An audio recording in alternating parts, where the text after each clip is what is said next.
용기와 담대함이 있느냐에 따라서 우리는 깨끗한 통로 역할을 할 수 있게 될 것입니다. 사무에게로도 그런 예를 찾아볼 수 있는 것 같아요. 사울 왕에게 하나님이 이제 당신을 떠났습니다라고 선언을 하고 돌아섭니다. 그리고 사무엘이 자기가 있는 실로로 도망을 갔어요. 왜 도망을 갔습니까? 성경에 보니까 사울 왕이 자기를 죽일까 봐 겁이 나서 도망을 간 거예요. 하나님이 주신 말씀이니까 말씀을 그대로 직고는 하긴 했는데 후환이 두려운 거죠. 그만큼 하나님의 통로가 된다는 것은 담대함과 용기를 필요합니다. 그것이 신학적으로 보면은 깨끗함이라고 할 수 있겠어요. 또 하나는 내 생각을 덧붙이지 않는 용기가 있어야 돼요. 하나님의 말씀을 그대로 전한다고 할 때 사람을 두려워하지 않는 용기도 있어야 되지만 내 자신의 생각이 덧붙여져 가지고 하나님의 주시는 말씀이 오염이 되면 안 된다는 것이죠. 그것도 용기라고 할 수 있어요. 하나님의 말씀에다가 내 생각을 덧붙이지 않는 것. 아주 영적인 예민함이 있어서 하나님의 말씀이 말씀되게 하기 위하여 나의 생각이나 나의 가치관이나 나의 편견이나 내가 전하고 싶은 것이나 내가 하고 싶은 것을 두리뭉실 하나님 말씀에다 그냥 듬으로 얹어가지고 내가 하고 싶은 것을 하면서 이것이 하나님의 뜻이야라고 하지 않는 것.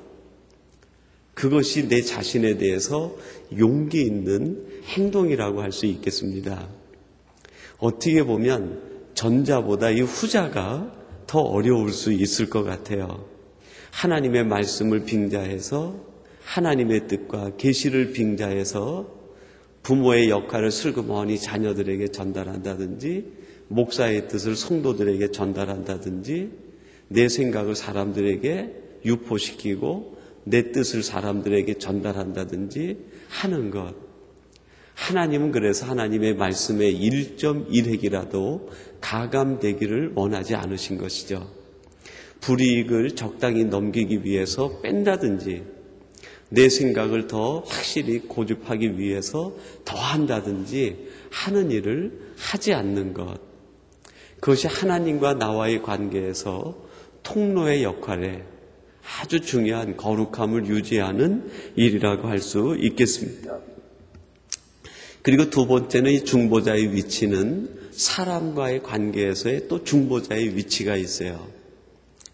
제사장은 사람들이 이제 허물과 실수와 죄를 범하면 그것을 가지고 하나님 앞에 제사 드리고 그 죄를 속하는 역할을 중간에서 맡아서 하게 됩니다. 이 일을 할 때 제사장적 삶을 사는 것이 중요해요. 그럼 어떻게 살아야 되느냐? 죄는 보되 사람을 갖고 그 죄로 판단해서는 안 된다는 것이죠. 그러니까 제사장은 판단의 주체가 아니라 오직 죄를 하나님 앞에 고할 수 있는 역할만이 있는 거예요. 근데 이 제사장적 위치에 있다 보면 그 죄를 하나님 앞에 고하고 그 일만 해야 되는데 판단하고 정죄하는 일을 하게 됩니다. 왜 이럴까 판단하고 정죄하는 거죠. 여러분, 이런 우와 실수에 빠진 사람들이 누굽니까? 바로 바리새인들과 예수님이 이 땅에 계셨을 때에 유대 종교 지도자들, 율법주의자들이 바로 이 제사장적 위치에 처해 있었지 제사장적 역할은 하지 못했습니다. 그 위치에서 사람들을 보니까 모두가 다 판단하게 되는 거예요. 여러분, 우리들에게 주신 것은 제사장적 삶을 살게 하시는 것이지 제사장적 위치에서 사람들을 판단하고 정죄하는 그 역할을 우리에게 주신 것이 아닙니다. 그래서 시편에 보면 오직 재판장은 하나님뿐이시다, 여호와뿐이라고 말합니다. 우리들에게 그러한 역할을 주신 것이지 그 위치에서 사람들을 판단하고 사람들에 대한 그 모습을 가지고서 정죄하는 것이 우리의 역할이 아니라는 것입니다. 그리고 또 한 가지 아주 중요한 요소가 있는데, 제사장이 용서하는 것이 아니라 하나님이 용서한다는 거예요.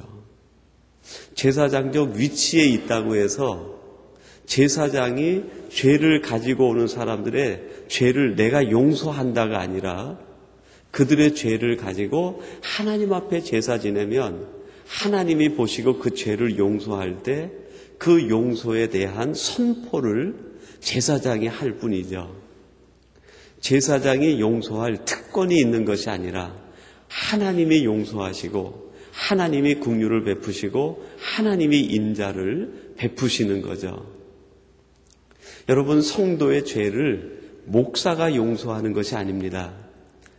목사는 그 죄를 붙들고 함께 애통해 하는 거죠. 하나님, 아무개가 이렇게 약한 모습이 있습니다. 하나님, 긍휼히 여겨 주시옵소서. 목사가 그것을 가지고 내가 내 죄를 사한다, 이게 말이 안 되는 거죠. 여러분, 우리들이 제사장적 위치에서 성도들과 같이 제사장적 삶을 살아야 되는데, 그 중요한 요소가 뭡니까? 첫째는 그들의 허물과 잘못을 보고 판단하거나 정죄하지 않는 것이다. 그리고 내가 용서하는 것이 아니라 오직 하나님이 용서하는 것이다. 그런 자세를 가질 때 우리들은 함께 애통할 수 있고 함께 울 수 있습니다. 제가 어느 책을 보니까요, 성도 신앙의 깊이는 두 가지로 가늠이 된다고 그래요. 하나는 그 사람의 기도에 얼마나 많은 타인의 이름이 들어가 있는가. 타인의 이름이 많이 들어가 있는 그것이 그 사람의 신앙의 성숙도를 얘기한다는 거예요. 그리고 또 한 가지는 그 사람의 기도에 얼마나 많은 눈물이 담겨 있는가. 기도 가운데 얼마나 많은 눈물이 있는가. 애통해 할 수 있는 사람, 자기 내면을 보면서 애통하고, 성도들을 바라보면서 애통하고, 이웃을 바라보면서 애통할 수 있는 사람, 정죄하고 판단하고 비난하는 것이 아니라, 나는 이런데 저 사람 왜 저렇게 살까라고 비교하는 것이 아니라, 그 모습을 보면서 내 속에도 이러한 실수와 허물이 있을 텐데 자신의 죄를 깨닫고 애통할 수 있고 서로의 아픔을 바라보면서 눈물을 흘려줄 수 있는 사람이 신앙적으로 성숙한 사람이라는 겁니다. 오늘 예배하는 여러분들이 제사장의 마음을 알아서 하나님에 대하여 우리는 어떤 자세를 가지고 어떤 역할을 해야 되는지, 제사장적 직분을 우리에게 주셨는데 사람을 보면서 우리는 어떤 삶의 자세와 역할을 가져야 되는지 우리는 누누이 생각하고 깨닫고 기억해야 될 것입니다. 여러분이 제사장적 위치에서 제사장적 삶을 살다는 것이 얼마나 어려운 일인지 모릅니다. 부모의 역할을 해모신 분들은 부모가 얼마나 힘들지 알죠. 때때로 자녀들이 부모들에게 막 힘들게 할 때 엄마나 부모님들이 자녀들에게 하는 말이 뭡니까? 너가 엄마 돼봐라. 너가 이제 부모 돼봐라. 그러면서 한마디 쓴소리 하지 않습니까? 제사장적 역할이 얼마나 힘들고 어려운 일입니까? 도대체 이 일을 우리가 어떻게 연약한 인생인 우리들이 하나님의 그 거룩한 직분을 감당할 수 있겠는가? 한 가지밖에 없는 것 같아요. 기도하는 길 외에는 다른 방법이 없는 것 같아요. 기도하는 길 외에는. 여러분, 그래서 모세도 그에게 주어진 그 일을 감당할 때 평생 기도하는 사람으로 살아가게 됩니다.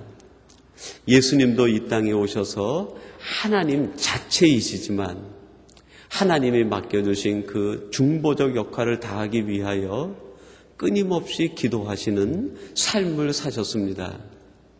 얼마나 그 역할이 어려우셨는지 흐르는 땀이 피가 될 정도로 기도하지 않고서는 그 일을 감당하기 어려웠던 일이죠. 여러분, 여러분들의 성도의 삶, 여러분의 가정의 삶, 여러분에게 주어진 그 위치의 삶이 쉽지는 않을 것 같아요.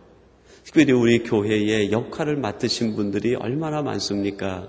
우리 장로님들, 권사님들, 또 우리 집사님들, 또 우리 순을 맡아 수고하시는 순장님들, 또 목자들, 또 교사들, 또 재직 부서의 부서장들, 한 가지 한 가지 일이 중보적 역할인데 그 일이 얼마나 어려운 일입니까? 때때로는 땀이 피가 될 정도로 고통이 함께 수반되는 일 아니겠습니까? 그 일을 감당하는 것은 지식으로는 되지 않는 것 같아요. 인간의 감정으로 덮는다고 해서 되는 것 같지는 않습니다.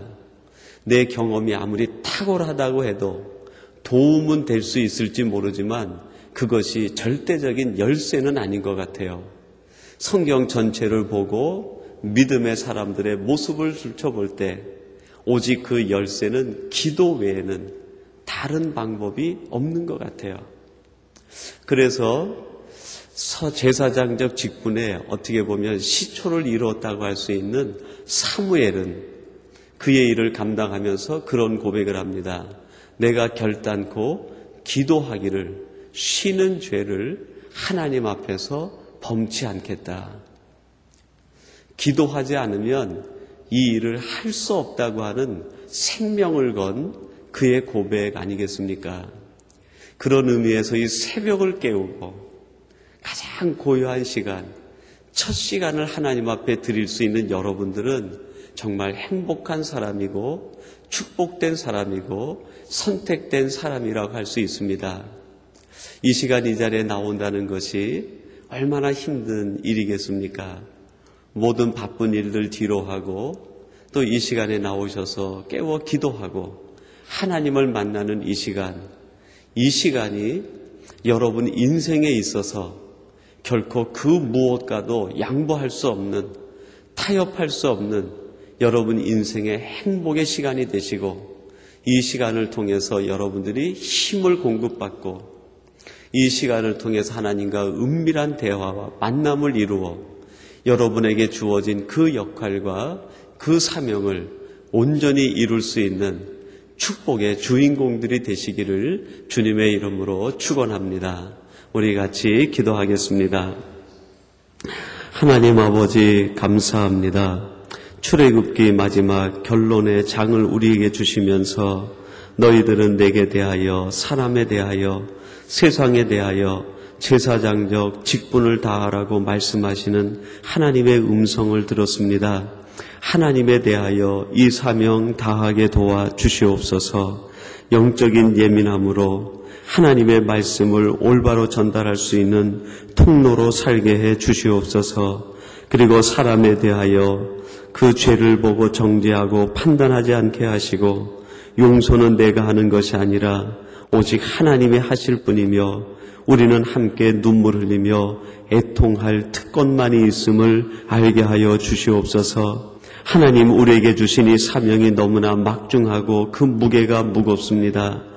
사무엘이 이 일을 감당하며 오직 기도로 감당했던 것처럼 예수님마저도 이 사명을 감당할 때 그 땀이 피가 될 정도로 기도하시면서 감당했던 것처럼 하나님 저희들도 이 사명 외면치 않고 우리의 땀이 피가 되는 한이 있어도 끝까지 감당하여 하나님 앞에 잘했다 칭찬받는 우리들이 되게 해 주시옵소서. 하나님 간절히 원하옵기는 우리가 사는 날 동안에 이 새벽 시간을 빼앗기지 않도록 도와 주시옵소서.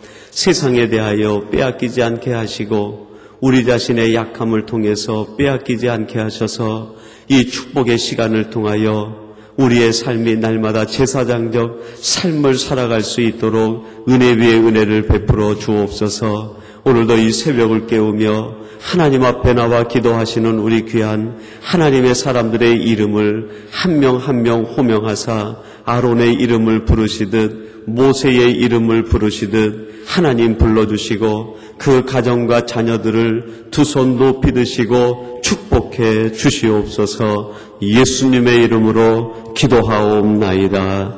아멘.